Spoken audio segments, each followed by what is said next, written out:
This is Jesus Manuel Menagarza. Hope you're doing fantastic wherever you're at. In this edition, I'm going to be talking about the future of RVing. Yes, I have my own crystal ball. It's in the other room. I have it covered, and I just make sure to only use it on special occasions like for this video. So I've been looking at my crystal ball. Just call me Nostradamus, okay? I can actually see into the future. Don't call me Nostradamus, okay? Please, okay? Nostradamus, okay? So I've been looking into the future and saying the RVing lifestyle changing a bit. Slowly but surely a bit, to the point where it's not going to be so good. Hopefully it gets better, but I am not the most optimistic individual on this planet, okay?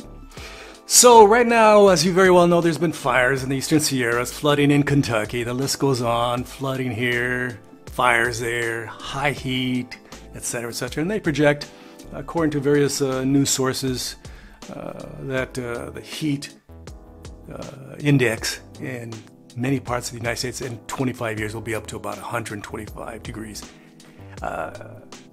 You may think that's not too hot, but for me, I think 105, which has been yesterday's weather, is pretty hot. Muy caliente. Do you think 125 is hot? I think it's hot. I think that's unbearably hot. So we have a lot of issues regarding RV parks. A lot of RV parks. There's some RV parks in the Sierras of California having problems getting insurance, fire insurance, because there's been fires around them. There's a fire over there, fire over there, fire over there. I want fire insurance. No, you're not going to get that fire insurance. I'm sorry. Your RV park is either going to have to be sold to some idiot who doesn't know about this issue of fire insurance, or you're going to have to close down that RV park in the middle of this beautiful forest. It's a beautiful forest, but with the issues of global warming, that forest is getting a little bit drier. The conditions for extreme weather events and is increasing over the last few decades, and it'll change for the worse exponentially over the next couple decades. Bad news for RV parks in the middle of forests, or in areas that were prone to a little bit of a tiny bit of flooding, just a itty bitty bit of flooding, now are getting a lot more floods. Again, the news in Kentucky. What happened down there recently? Last week it was flooding. It's horrible. It was dry for quite a while, and then all of a sudden it flooded. You know, you go to certain areas, it was dry for several weeks, but then it flooded. You know, even in the Death Valley, it flooded. It's flooding everywhere. And of course, the Colorado River, they're saying to the people along the Colorado River, the various states, are saying, hey, you're going to have to cut back 20% because it's, for the last decade or so, the flow of the Colorado River it's dropped. It used to be up here, now it's down here. Bad news. Muy malo. Bad news. So, I'm just saying that you have to be careful in regards to where you're going to go camping, because again, you can't park in that one spot or that one location because it might not be there anymore because they can't afford to have that private RV park, or that area has in the past been prone to flooding. You can't, hang out near the river over there in Yellowstone because it's no longer, that whole road went away. They're going to have to reroute that road because of what? Flooding in Yellowstone. Dramatic flooding. Big time flooding. Bad news, according to Nostradamus, okay, over here. So RVs are going to evolve slowly but surely. The automotive industry are big time climate change deniers, and the oil and gas industry, big time climate change deniers. So RVs are going to evolve slowly but surely. Over the next 20 years, 30 years, they'll finally have some RVs which have, batteries under them, be they towables or motorhomes. So let's say, for example, you have a let's start with a travel trailer. Let's say you have a travel trailer you're towing behind your truck. You have one of those EV trucks, like a Ford Lightning, or one of those very nice new Silverados, very nice. And you're towing your RV, your travel trailer, your fifth wheel, and it has batteries. So instead of only getting 150 miles, now you get 300 miles. Very nice. And if your RV has motors in them, the wheels, batteries are supplying energy to the wheels of the RV, it gets 300, 400 miles, per charge. Very nice. Very, very, very nice. I like that future. And of course, all the insides, all the little, used to be propane cooktops, propane heating, this, that, diesel powered heating.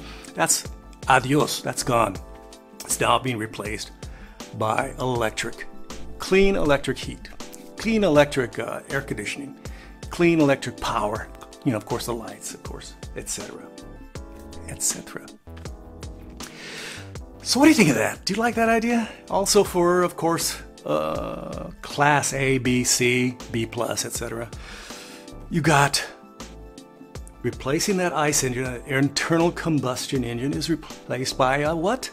EV, an electrical vehicle engine. You got batteries supplying power to the motors, which roll, go down the road. Pretty simple concept. And you now have a very nice and efficient and clean, that's the key part, clean mode of going camping. Very nice. Just imagine a Prevost, one of those $2 million Class A's. I always wanted one. I'm saving my pennies as we speak. Or a Newmar, or a Tiffin, or a Winnebago. The list goes on. All the different manufacturers out there using batteries. That's going to be cool going down the road. And if you got a long 45 footer, you can have a lot of batteries.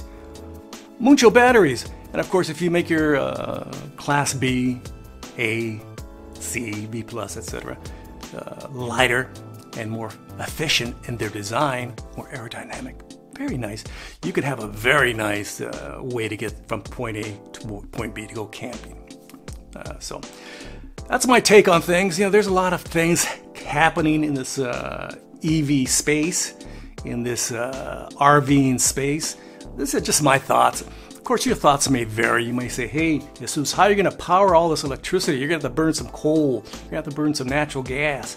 You're going to have to burn something, not necessarily. There's a lot of other ways to get, and power,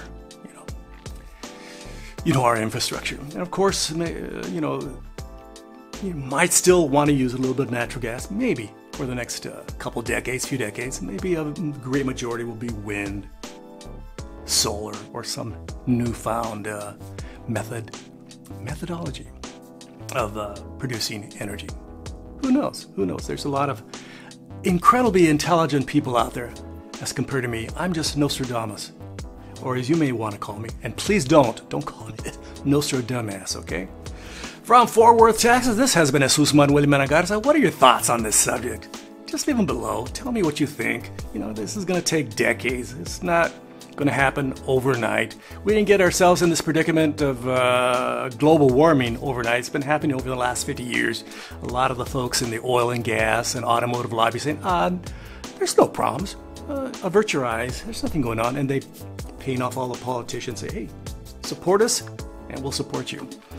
Hope you're doing fantastic. Again, leave your kind and super friendly comments below, abajo. Muchas gracias a todos a ustedes. Again, muchas gracias. And of course, don't forget to like, subscribe, and share. And check out my Patreon page, patreon.com/JMMGarza. From Fort Worth, Texas. Yesterday it was 104 degrees.